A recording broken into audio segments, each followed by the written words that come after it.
And there we go. Good afternoon, everybody, and welcome to December 22nd of 2021. December 22nd, just a week and a little bit more to go before before the New Year's Eve celebration, for New Year's Day recovery, or is it the beginning of a New Year's resolution, or it's like, oh, just flat out, is it the end of New Year's resolutions? Ran across another video. This one is a little bit different in its approach. Another one of these TED Talks. You got to love these TED Talks. Austin Yoder is the one that is putting this one together. And he's discussing the end of New Year's resolutions. Are they really worth it? I got some opinions on that one. You know, if you're just waiting for your New Year's resolution time, New Year's to come around for you to change things, then you know what?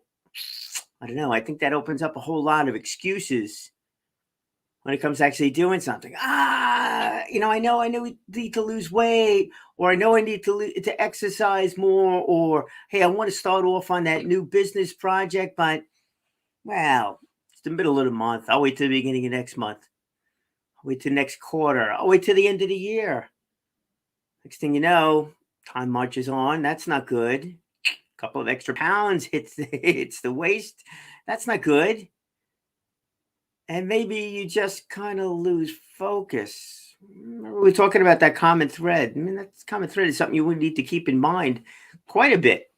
Really often need to remind yourself what that common thread is.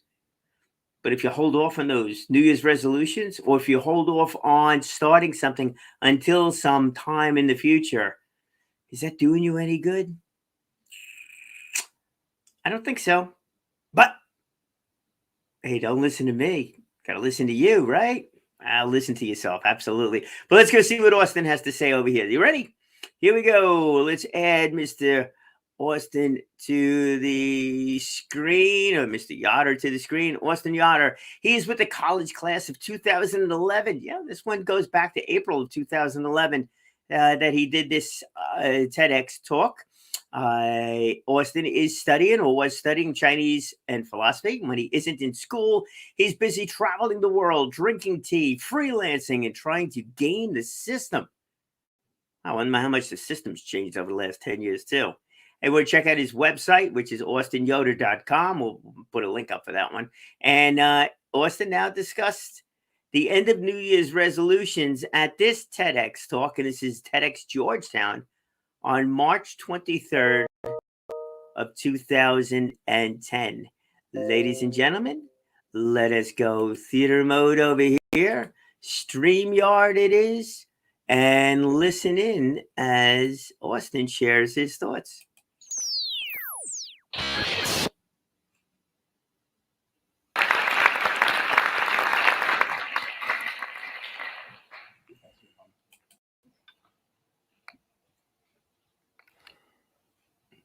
So I spent 4 days in January in a woodsy cabin in Asheville, North Carolina, writing goals for the year. And some people call this process writing New Year's resolutions. Some people call it goal setting. Whatever you'd like to call it. One of the biggest things on my list for the year was to spend spring break somewhere as cold as humanly possible. And it was to do something that people always say you should do at least once before you die. What I'm talking about, of course, is seeing the aurora borealis. Now, I just got back from 4 days in a little city in Canada called Yellowknife, where I spent the nights taking in the aurora borealis. It was spectacular, just an electric ribbon that rips across the sky in turquoise and pink. And temperatures would drop to 40 to 50 degrees below zero, cold enough that as I would breathe outside, the condensation from my breath in real time would actually form icicles in my facial hair. And that was completely new for me. Now, getting to actually accomplish this, knock it off my bucket list, was a fantastic feeling. But I guarantee you that if instead of doing this in my woodsy cabin, I had done it as a traditional New Year's resolution, there's no way I ever would have gotten to see the aurora borealis. Hi everyone, as Anupam said, my name is Austin Yoder, and what I'm here today to discuss with all of you is the internet and the end of New Year's resolutions. So I'm going to call for an end to the institution of New Year's resolutions as it currently exists, and then I'm going to spend a little bit of time with you all rethinking what New Year's resolutions should be all about. So if we're gonna rethink New Year's resolutions, I feel like we need to first ask ourselves what it is that New Year's resolutions intend to accomplish. What is their purpose? I think that New Year's resolutions fundamentally are about becoming happier, building a healthier life, and finding more meaning and direction in our own lives. Now, these are all fantastic and worthy ideas that we have to grapple with, but for something as weighty as becoming happier and building a meaningful life, New Year's resolutions are completely broken. 1 out of every 3 people before February, less than 1 month, will give up on their New Year's resolutions. And before the end of 1 full year, 4 out of every 5 people will abandon their New Year's resolutions. For becoming happy, those figures are terrible. Next. Here's why I think that happens. I have 3 main problems with New Year's resolutions. The first is that they're not systematic.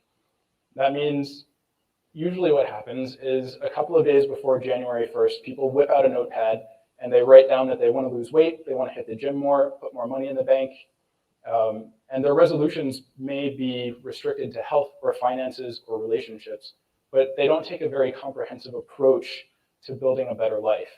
The second problem that I see with New Year's resolutions is that there's no mechanism for accountability built into them, right? They're extremely easy to forget, and they're extremely easy to give up on because nobody's helping to keep us on track. The third problem, and what I see as the biggest problem with traditional New Year's resolutions, is that they're entirely a one-way street. So let's say that I resolve to lose 10 pounds by February the 1st, right? Let's further say that I, in fact, lose 10 pounds by February the 1st. Great, pat myself on the back. I'm going to be feeling better. I'm going to be looking better. I'm going to have a lot of self-confidence. But the progress that I make over the course of that month is restricted entirely to myself. That progress doesn't extend beyond me to help or inspire anyone else in the world. So those are the main problems that I see with New Year's resolutions. And we're going to spend a little bit of time right now rethinking New Year's resolutions. So New Year's resolutions in an ideal and new model should be systematic. They should have a mechanism for accountability built into them. And I think that they should be a two-way street. Systematic. To give you an idea of what I'm talking about concretely, in my woodsy cabin in North Carolina, what I did is I took my life and I broke it down into its most important categories. So these are the categories for me, things like health, relationships, finance, business, travel. I love to travel. And what I did is I took those categories and I further broke them down into subcategories. So you can see these are actually the goals that I set. Thought I would open up to all of you. And so for the subcategories, what I did is I thought about what was working well in those areas of my life, what wasn't working so well in those areas of my life. And I set goals to challenge myself to grow in literally every aspect of my life. The second thing that a new model of New Year's resolutions should have is a mechanism for accountability, right? So after I wrote down all of these goals, what I did is I typed them up in an email, I put them in the mind map, which you just saw pictures of, and I sent them out to my closest friends and family around the world. This is where the internet really starts to come in handy, because as you can see, my closest friends and family, my existing social support network, lives everywhere from California down to Texas, all the way out to Doha in the Middle East. And in order to tap into that network and get support from them, I mean, there's just simply no other way that I could use them without the internet. So I sent out my goals to them and I said, please help me stay accountable to these goals, right? When it looks like I'm getting off track, please help me get back on track. And to give you an idea of how this works, one of my goals for health for the year was to weigh 200 pounds and be at 15% body fat by March 1st, right? Incredibly specific. And this was going to be a massive problem for me because of my sweet tooth. I have a very big sweet tooth. So what I did to work with that is I set up a food blog where every day before I sat down to eat a meal, I would whip out my phone, take a picture of that food, and post it to the blog, right? So I shared this blog with my friends and family, and I said, whenever you happen to think of it, just check in on me, see if I'm on track with my diet or not. It was great. I actually got down from about 21% body fat in late December to like 15.5 by March 1st, 15.5% body fat. So I considered that a success. But when, for example, I cheated on the evening of this March the 7th, and after dinner I had, and this is a direct quote, gobs of Nutella as a snack, interesting things start to happen. My mother called me up the next day, and she said, Austin, what are you doing eating so much Nutella if you're trying to maintain 15% body fat? And that support, that accountability, helps me stay on track. And you can bet that when I know that I'm going to have my mother on the other end of the phone, when I start thinking about eating Nutella, it helps keep me honest.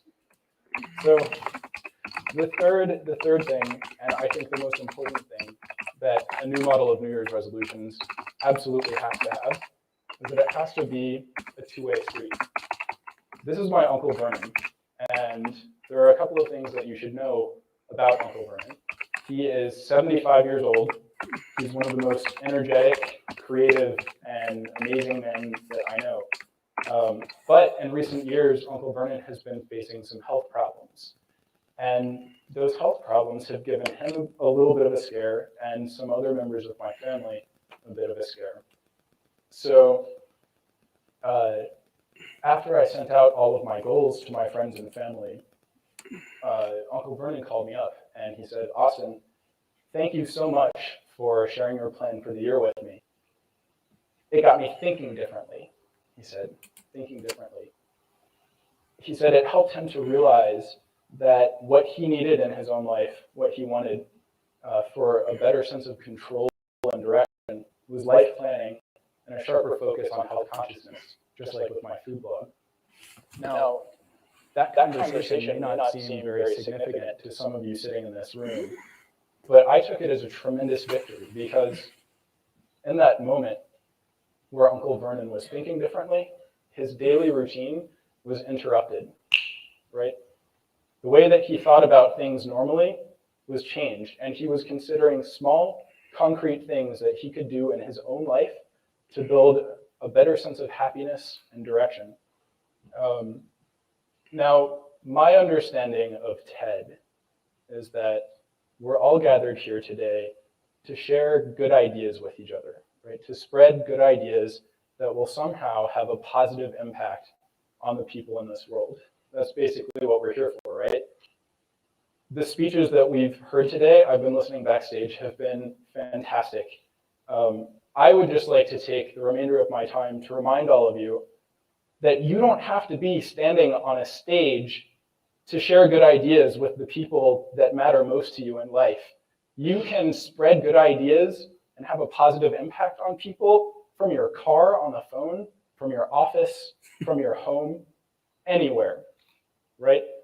The old model of New Year's resolutions is about planning out your life so that you grow as an individual, so that you make progress in certain specific areas of your life, but it stops at you.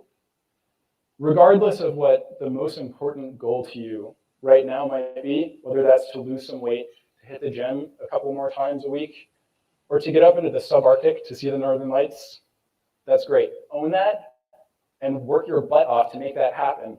But don't let that progress stop at you, because you can leverage that progress with your own Uncle Vernon, with your friends and your family members.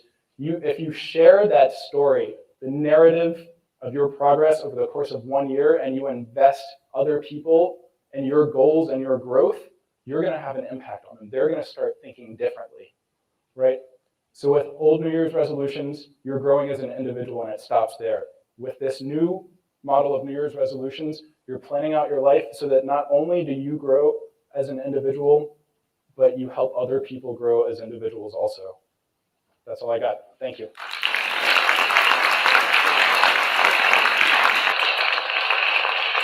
There you go. So, what do you think? I think it's actually chancy with what he's talking about over there. So let's go into that. One, your New Year's resolutions, your goals, and your goals should be set frequently, but your goals are your goals. They're not anybody else's goals. They're your goals. Your desire to lose weight, your desire to get more to the gym more, to be healthier, your desire to build your business more, your desire to put effort into meditation, maybe. That's you. That has to come from within you. So, what happens here when you go and speak to Uncle Vernon? You're going to get Uncle Vernon's opinion, or you're not. And this is going to really depend, I think, on how you approach Uncle Vernon in the first place. You give Uncle Vernon a call, said, Uncle Vernon, good news. I'm setting New Year's resolutions. It's December 22nd. These are my New Year's resolutions. What do you think? Well, all of a sudden, your New Year's resolutions became Uncle Vernon's comments and opinions of your New Year's resolutions. What are you asking him to think about? Are you asking him to say that, hey, going to the gym is a good idea? Or going to see the Aurora Borealis is a good idea? Which I think is a pretty cool idea, actually. Well, he might say, well, gosh, that's crazy. Why would you do that? Or you don't need to go to the gym. You look good enough. You look fine. You look fine. Well, you know what?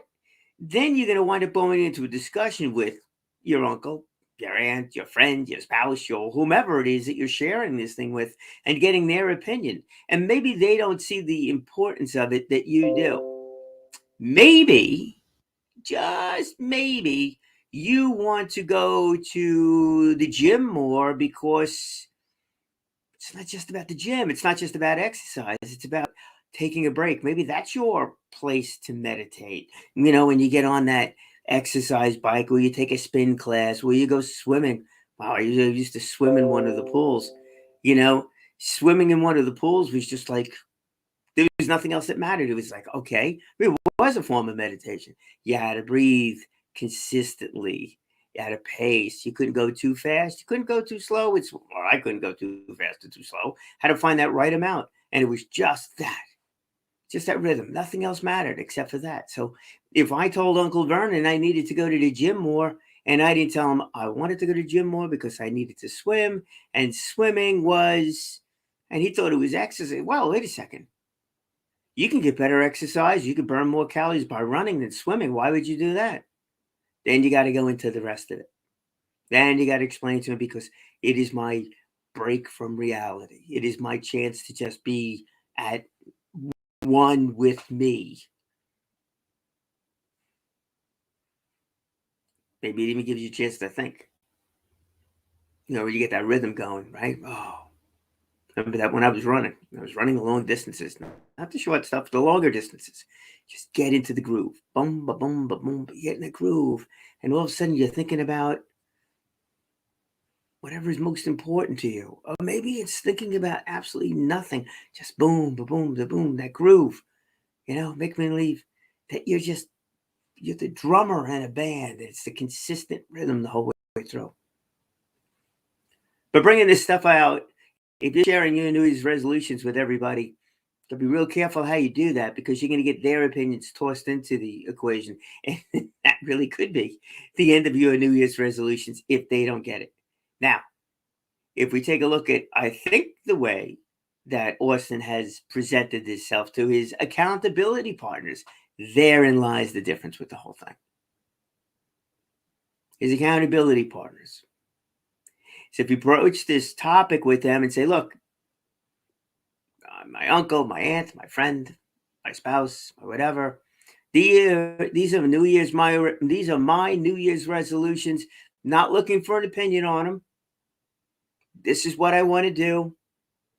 If you want to hear the reasons why I want to do it, fine, but this is what I want to do. And if you're, in your opinion, if you feel that I'm going off course with doing these things, well, then I want to know about it.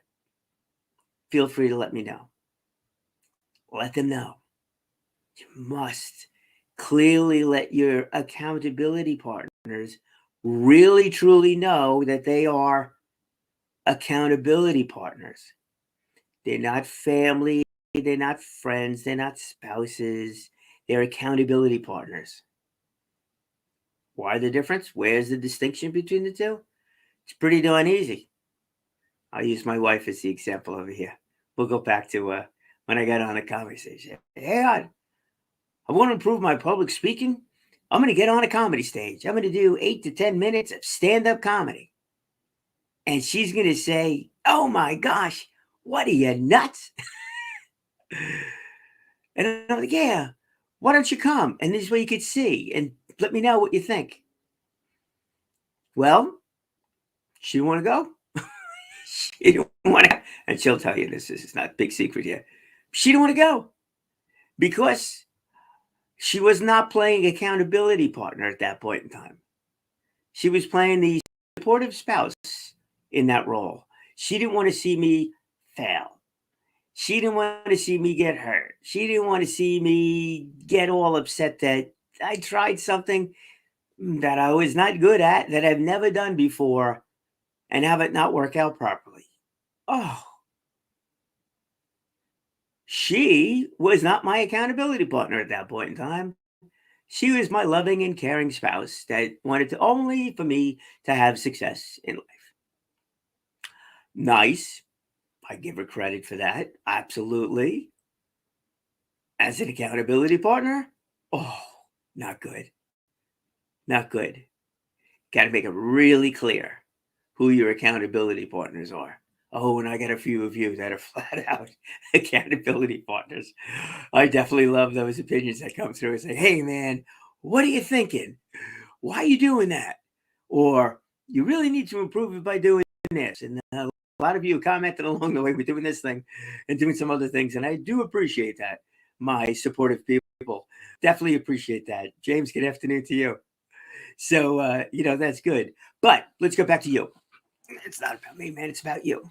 So the question here is, how do you address New Year's resolutions? Do you keep them to yourself? Is that, okay, this is what I'm going to do? Are you your own accountability partner? Well, you certainly can be.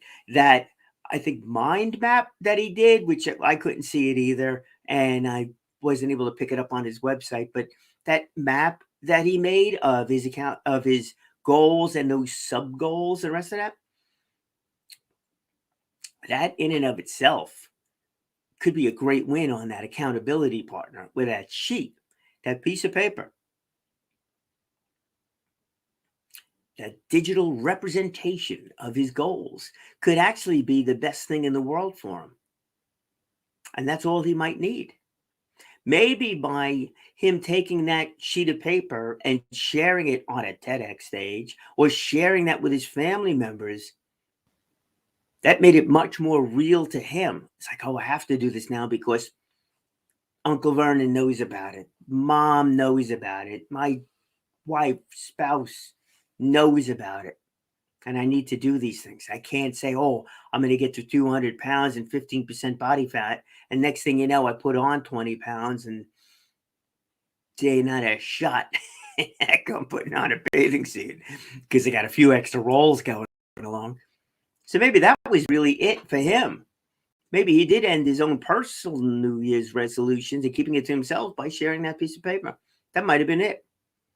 Wonder if he really cared about the comments coming back. He posted all those pictures of his sweet tooth items. He wanted an outside opinion to say, hey, don't eat that. Or by him taking a picture of it, actually slowed him down a little bit when he made that bowl of ice cream, whipped cream, chocolate sprinkles. Actually, I like the multicolored sprinkles. Baby cherry, handful of walnuts. Little Bosco syrup. Hey, once in a while, man, everything's good. But then again, as he was putting that whole thing together, he's like, do I really need that syrup? Do I really need those sprinkles? And oh my, I have to take a picture of this thing and send it out to somebody. I wonder there, Austin, if all those steps that you made after your New Year's resolution with communicating with everybody made it that much more real for you to hold yourself accountable to those New Year's resolutions. So here's my take on the whole thing. One, I don't think we should wait until New Year's to set up resolutions. But all right, here we are, till a week and a half away. Your goals. Review them all the time. He did. He created that blog. He reviewed his goals all the time. Great idea. Making it real. Put it down on a piece of paper or some digital format. Absolutely. Make it your screensaver. What if every time you turn on your computer, you had that map of your goals on there? Great. You need to make a revision. Make a revision. That's all well and good. That's good. You need to add another page about my successes. How many times I had to send out that picture of the ice cream? Or maybe how many times I sent out the picture of me swimming in the pool. Making steps, taking small steps, daily steps in order to lose that weight. Same thing holds true with the business goals, right? Doesn't make a difference what it is.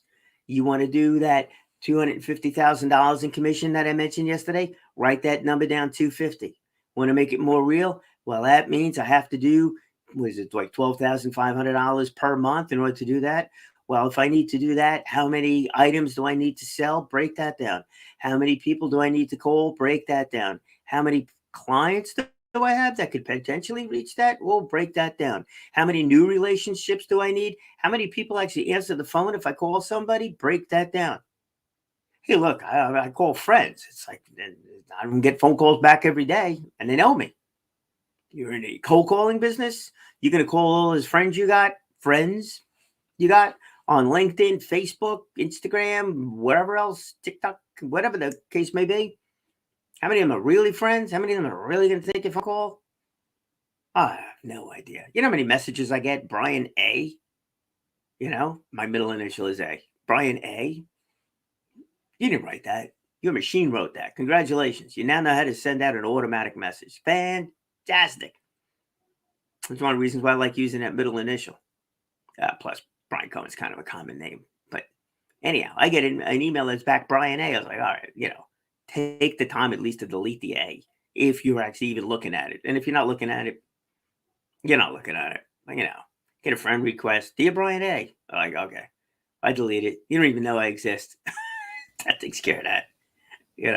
That takes care of that. But anyhow, so go figure out what you need, what steps you need to take. What he mentioned in there was probably the most important thing too, is that he sat down in his cabin and he wrote it out and he detailed it out. That's going to be the thing to do. That's going to be what really makes it real. If you do need to share it out with somebody, you need to get some ideas of how best to lose weight, how best to get down to 15% body fat. Maybe you do need to go to a gym to do that because somebody's got to measure their body fat.